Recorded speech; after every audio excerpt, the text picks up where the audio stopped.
ସମସ୍ତଙ୍କ ପ୍ରିୟ ଷଣ୍ଢକୁ ଧକ୍କା ଦେଇ 100 ମିଟର ଘୋଷାଡ଼ି ନେଲା ବସ୍।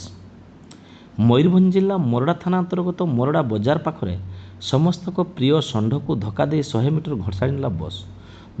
ଦୁର୍ଘଟଣାଗ୍ରସ୍ତ ଷଣ୍ଢ ନା ଉଠିପାରୁଛି ନା କିଛି ଖାଇପାରୁଛି। ଘଟଣା ଅନୁଯାୟୀ ଆଜି ରାତ୍ରି ସମୟରେ କ୍ଷୀରଚୋରା ବସ୍ ଦ୍ରୁତ ଗତିରେ ଆସି ମୋରଡ଼ା ଆର୍ଆଇ ଅଫିସ ପାଖରେ ଏକ ଷଣ୍ଢକୁ ଧକ୍କା ଦେଇ ପାଖାପାଖି 100 ମିଟର ଘୋଷାଡ଼ି ନେଇଥିଲା ବସ୍। ଫଳରେ ଉକ୍ତ ନିରୀହ ଷଣ୍ଢଟି ଗୋଡ଼ ଓ ଦେହରେ ଶକ୍ତ ଧକ୍କା ଦେବା ଫଳରେ ନା ଉଠିପାରୁଥିଲା ନା କିଛି ଖାଇପାରୁଥିଲା। ସ୍ଥାନୀୟ ଲୋକଙ୍କ ସହାୟତାରେ ଉକ୍ତ ବସ୍କୁ ଅଟକ ରଖି ଡ୍ରାଇଭରକୁ ବିରକ୍ତ ହୋଇ ସ୍ଥାନୀୟ ମୋରଡ଼ା ପୁଲିସକୁ ଖବର ଦେଇ ଷଣ୍ଢର ପ୍ରାଥମିକ ଚିକିତ୍ସା କରାଇଥିଲେ। ଚିକିତ୍ସା ସମୟରେ ଡ୍ରାଇଭର ଘଟଣାସ୍ଥଳରୁ ଫେରାର ହୋଇଯାଇଥିବା ଆଲୋଚନାରୁ ଜଣାପଡ଼ିଛି। ତେବେ ଉକ୍ତ ଷଣ୍ଢଟି ପ୍ରତ୍ୟେକ ଦୋକାନକୁ ଯାଉଥିବା ବେଳେ ଅଧିକାଂଶ ଦୋକାନୀମାନେ ଉକ୍ତ ଷଣ୍ଢକୁ ଖାଇବାକୁ ଦେବା ମାତ୍ରେ ଖାଇସାରି ପଳାଇ ଆସୁଥାଏ। ଅପରପକ୍ଷରେ ଉକ୍ତ କଳା ରଙ୍ଗର ଷଣ୍ଢ କେବେ କାହାରି କ୍ଷତି କରିନଥାଏ, ବରଂ ମୁଣ୍ଡ ଆଉଁସିବାକୁ ସୁଯୋଗ ଦେଇଥାଏ। ସମସ୍ତଙ୍କ ପ୍ରିୟ ଷଣ୍ଢର ଏପରି ଅବସ୍ଥା ଦେଖି ବସ୍ ଡ୍ରାଇଭର ପ୍ରତି ଆକ୍ରୋଶ ପରିଲକ୍ଷିତ ହେବାର ଦେଖିବାକୁ ମିଳିଥିଲା। ତେବେ ଖବର ପାଇ ମୋରଡ଼ା ଭିଏସ୍ ଏବଂ ତାଙ୍କ ଟିମ୍ ଘଟଣାସ୍ଥଳରେ ପହଞ୍ଚି ପ୍ରାଥମିକ ଚିକିତ୍ସା ଆରମ୍ଭ କରିଥିଲେ। ଉକ୍ତ ଷଣ୍ଢର ପାଇଁ ଅଞ୍ଚଳବାସୀ ଚିନ୍ତିତ ହୋଇ ବସ୍ ଡ୍ରାଇଭର ପ୍ରତି କଡ଼ା କାର୍ଯ୍ୟାନୁଷ୍ଠାନ ପାଇଁ ଦାବି କରିଛନ୍ତି।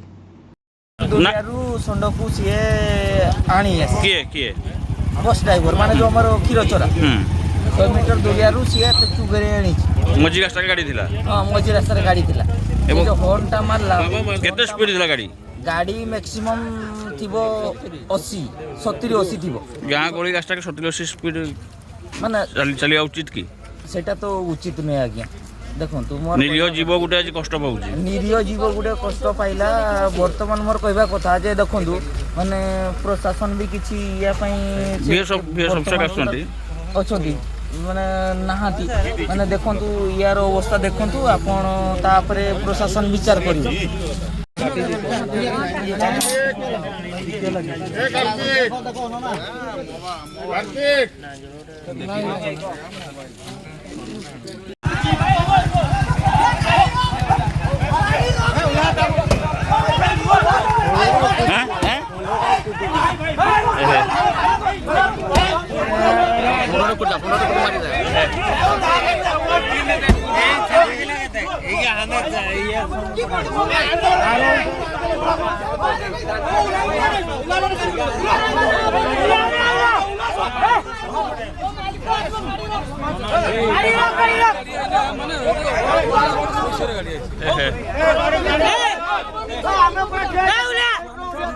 ନା